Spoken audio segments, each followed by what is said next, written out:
Bonjour tout le monde. Je suis très heureux d'être ici. C'est ma première visite dans cet hôtel. C'est vraiment bien. On voit que les concepteurs ont porté une attention à plusieurs détails et on avait une petite discussion avec Francis avant la table ronde. Puis il y a certains éléments quand même qui soulèvent l'attention. Mais dans les endroits communs, on voit qu'il y a eu une attention particulière portée sur l'éclairage naturel qui est très présent. Il y a toutes sortes de petites stratégies un peu partout dans les salles de bain, etc., qui ont été choisies, donc qui montrent un certain souci. Mais disons, on va parler un petit peu des matériaux, puis on reviendra peut-être sur le bâtiment par la suite. Donc, moi, mon sujet d'étude, c'est le bâtiment, effectivement, et je m'intéresse beaucoup au rôle que les matériaux ont dans le bâtiment. Traditionnellement, dans le cycle de vie d'un bâtiment, c'est-à-dire de sa conception et même en amont là, de l'extraction des matériaux jusqu'à sa déconstruction, recyclage, rénovation, on s'attarde beaucoup à la phase d'utilisation. Donc, ce qu'on fait ici aujourd'hui, l'énergie qu'on consomme et l'impact qu'on a au quotidien dans cet environnement-là. Et ça, c'est répandu sur la planète parce que les grandes sociétés qui consomment beaucoup d'énergie fossile ont intérêt à s'attarder à ça. Toutefois, nous, on a embarqué dans cette dynamique d'efficacité énergétique-là beaucoup. Vous avez entendu les nouveaux climats, on est rendu à un nouveau climat 2. Bon, souvent, les gens dans le milieu disent que c'est peut-être pas assez sévère.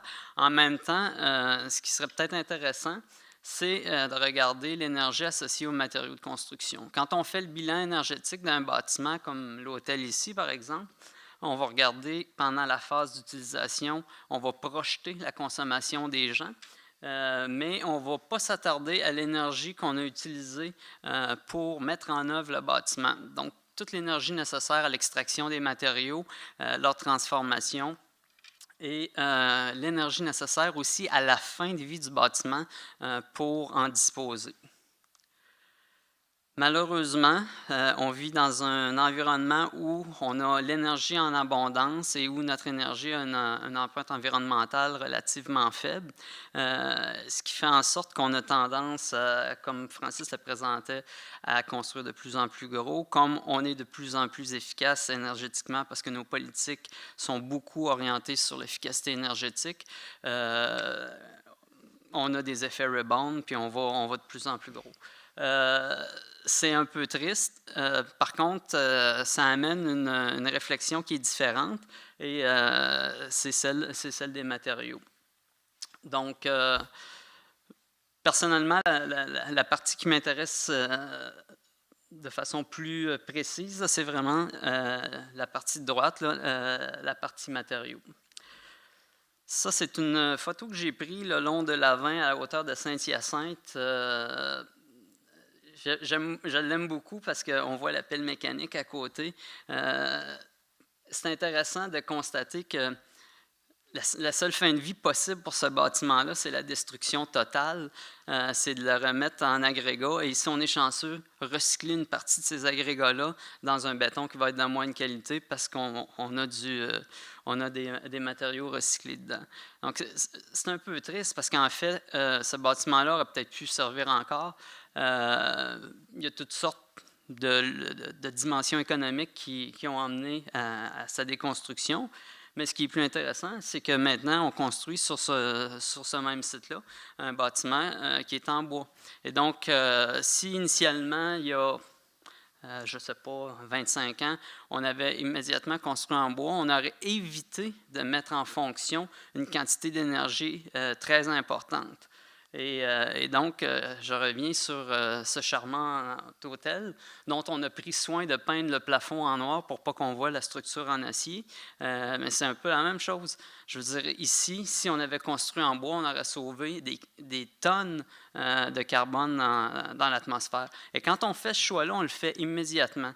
Vous avez sûrement entendu parler de Justin Trudeau qui qui est plus frileux là, sur la modification des cibles environnementales du Canada, eh bien, à chaque fois qu'on fait un choix dans une construction neuve, pour l'acier ou pour le béton, on fait le choix d'injecter soudainement dans l'environnement une quantité importante de carbone et donc de contribuer négativement au changement climatique.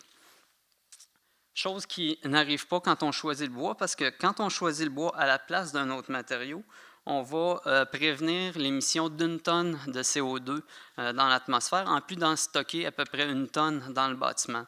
Donc, tant et aussi longtemps qu'on aura le matériau bois ou un autre matériau biosourcé, en fonction, ce stock de carbone-là va être ça y est, j'ai un blanc. Il va être séquestré, merci. Et donc, c'est pour le bénéfice de tous. Bon, je sais qu'il y a eu toutes sortes de reportages controversés, mais il reste que... Il y a une mouche. Il reste que le Canada est quand même un pays qui est leader dans la gestion durable de ses forêts. C'est peut-être pas fait exactement comme on le voudrait, mais ça démontre quand même une volonté de l'industrie forestière de gérer de façon durable les forêts et de faire en sorte qu'elles soient renouvelables. Et ça, c'est une donnée qui est très importante. Je veux dire, si on veut faire des bâtiments en bois et tirer avantage de l'empreinte environnementale de ces matériaux-là, il faut s'assurer qu'on travaille dans un contexte où nos stocks de bois sont renouvelables. Bon, ça, c'était mon petit commentaire parce que, évidemment, ça, ce n'est pas beau, vous en conviendrez. On a tendance à ne pas aimer voir une coupe de bois. C'est normal. La forêt, c'est un milieu où on va souvent pour le loisir. On va aller faire des randonnées en forêt, on va faire de la chasse, on va aller à la pêche, on va cueillir des champignons, peu importe. Donc, quand on voit ça, on voit un environnement de loisirs qui est détruit. Il n'est pas détruit, il est temporairement hors fonction. On va le remettre en fonction. C'est un peu comme notre jardin. Au début de l'été, il est un peu moche. Au milieu de l'été, il est rempli de végétation, il est rempli de fruits, de légumes. Et à la fin de l'été, bon, les feuilles commencent à être un peu plus jaunes. On a cueilli la plupart des fruits et légumes. Là, ça redevient un peu moche. C'est un cycle sur un été. La forêt, c'est un cycle sur 50 à 80 ans. Ça reste un cycle qui est à l'échelle humaine. Et il y aura toujours plus de biodiversité ici que là. Si on est chanceux, il y a quelqu'un qui fait une sieste dans la voiture. C'est à peu près toute la biodiversité qu'on a. Donc, à choisir, j'aime mieux qu'on gère de façon durable puis qu'on aille à faire des coupes, qu'on fasse des stationnements un petit peu partout. Pour revenir aux autres matériaux et à la notion de temps, de cycle de vie des matériaux, quand on extrait le minerai de fer pour faire de l'acier, quand on extrait le calcium pour faire du béton, on oublie que le cycle de vie pour renouveler ces stocks-là, c'est à l'échelle de la vie de la planète, ce n'est pas à notre échelle à nous. Alors, il faut replacer ces choses-là un peu en perspective pour bien réaliser qu'à chaque fois qu'on utilise ce minerai-là, ni nous, ni nos enfants, leurs petits-enfants ne reverront ces stocks-là reconstruits un jour. Alors que si on exploite une forêt adéquatement, on aura la chance de la revoir pleinement mature et peut-être même de voir 2 coupes de cette forêt-là. Donc, c'est important de garder ça en tête. Et ça amène la notion d'utiliser le bon matériau à la bonne place. Et ça, c'est un élément extrêmement important en construction.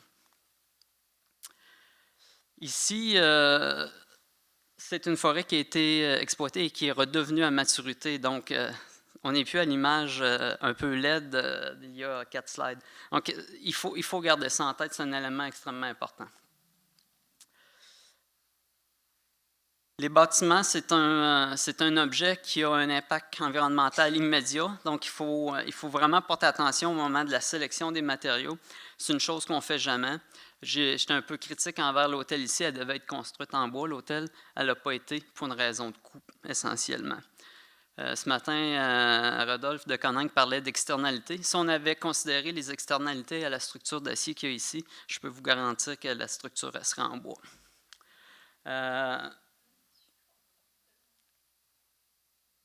il faut prévoir l'adaptation. Puis c'est un message qui revient souvent. Mais en fait, moi, j'habite dans un quartier où les maisons valent un montant X, disons. Et en réalité, la valeur de la propriété, c'est environ 5 pour le bâtiment et le reste pour le terrain. Donc, on est vraiment dans une dynamique qui fait en sorte que la personne qui va racheter ma maison dans quelques années, il va la démolir puis va en construire une autre.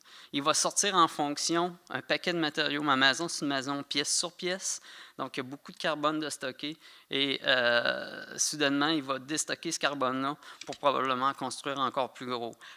C'est vraiment particulier et d'où il faut prévoir l'adaptation. Comment on peut prévoir notre parc immobilier pour qu'il évolue. C'était la fin de mon message. Alors, merci.